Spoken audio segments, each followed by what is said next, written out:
જો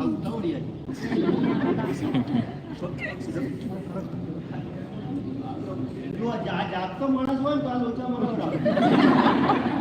દેવાન માણસ જેમ મચડ હોય મચડી જાય. મનોજભાઈ થોડા વધારે જાગે આ રીતે આપણે કરી અને એમને સુવડાઈ દેવાના. દેખાય છે બધાને? અને આપણે શું કરવાનું છે? કેમ તો આપણું હૃદય ક્યાં છે? ડાબી બાજુ છે.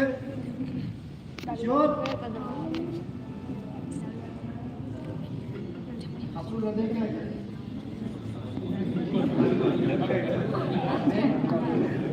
આપણું હૃદય ક્યાં છે?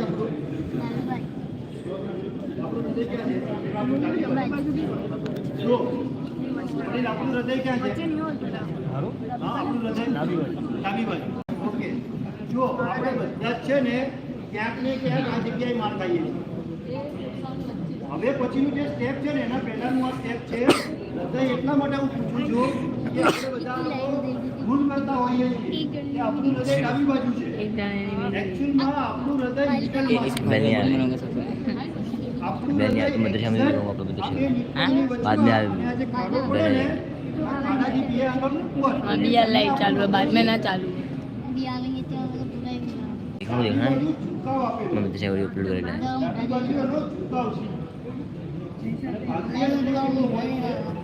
જમણી બાજુ ઝુકાવવું બરોબર. પણ 99.99% ડાબી બાજુ થોડું નમતું છે એટલે આપણે બોલીએ કે ડાબી બાજુ. એની વેવ્સ બધી ડાબી બાજુ નીકળે છે બરોબર. એટલે આપણે એને ડાબી બાજુ રાખીએ છીએ. અને ડાબી બાજુ કેમ ચેક કરીએ આપણે? કારણ કે જે ધડકન છે એ ડાબી બાજુ જલ્દી આપણને ખ્યાલ આવે બરોબર. જ્યારે એટેક આવે છે ત્યારે ડાબું અંગ પકડાય છે. જ્યારે એટેક આવે છે ત્યારે ડાબું અંગ પકડાય છે. પહેલી આ બે આંગળીઓ કળતર થશે અને કળતર ધીરે ધીરે ધીરે ધીરે ધીરે થતી છે કે અહીંયા હૃદય સુધી અને કન્ટિન્યુ રહેશે. પછી આગળ પાછળ કળતર થશે. આગળ પાછળ દુખાવો થશે. તો આપણે શું કરવાનું છે? આપણો શ્વાસોશ્વાસ વધારવાનો છે. તો હોવો જોઈએ મારા હાથ આ રીતે હોવા જોઈએ.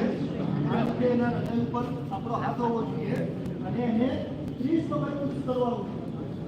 આ રીતે 30 વખત પુશ કરવાનું છે. પણ આ ભાઈની અંદર શ્વાસ એટલે હું પુશ નહીં કરું પણ સમજાવું એને પુશ કરવાનું છે. ઘણા માણસો એને થોડી તકલીફ કરતા હોય છે. આ રીતે પુશ કરતા હોય 1 2 3 પણ એ જવાનું કોઈ મતલબ નથી. આપણા જે ફેફસા છે એની અંદર 2 ઇંચ જેટલું દબાણ થવું જોઈએ કારણ કે હૃદય અંદર છે બરોબર. આ થઈ જાય એટલે આપણે 30 વખત એને દબાવવાનું છે અને એનું નાક થોડું ઊંચું કરી આ રીતે દાઢી ઊંચી કરી નાક દબાઈ મોઢું ખોલી મોઢા માટે 2 વખત શ્વાસ આપવાનો છે. મોઢા માટે 2 વખત શ્વાસ આપવાનો છે. હા, માઉથ ટુ માઉથ આ રીતે બરોબર. અને 2 ઇંચ જેટલી શ્વાસ સારી ફૂલાય એટલો આપણે જોરથી શ્વાસ આપવાનો. હવે આ પોઝિશન આપણે ક્યાં સુધી કરવાની છે? આ વસ્તુ જ્યાં સુધી આ ભાઈનું હૃદય ચાલુ થતું નથી ત્યાં સુધી, અથવા તો આ ભાઈ જ્યાં સુધી એમ્બ્યુલન્સ નથી આવતું ત્યાં સુધી, અથવા તો ડૉક્ટર પાસે આપણે નથી પહોંચાડતા ત્યાં સુધી બરોબર. આ વસ્તુ આપણે એમને CPR આપવાની છે. સમયનો અભાવ આપણી પાસે છે એટલે વધારે તમને ડિટેલમાં નથી સમજાવતો પણ આ આપણું CPR ની પડી છે. બધાને સમજણ પડી ગઈ? કોઈને કોઈ પ્રશ્ન?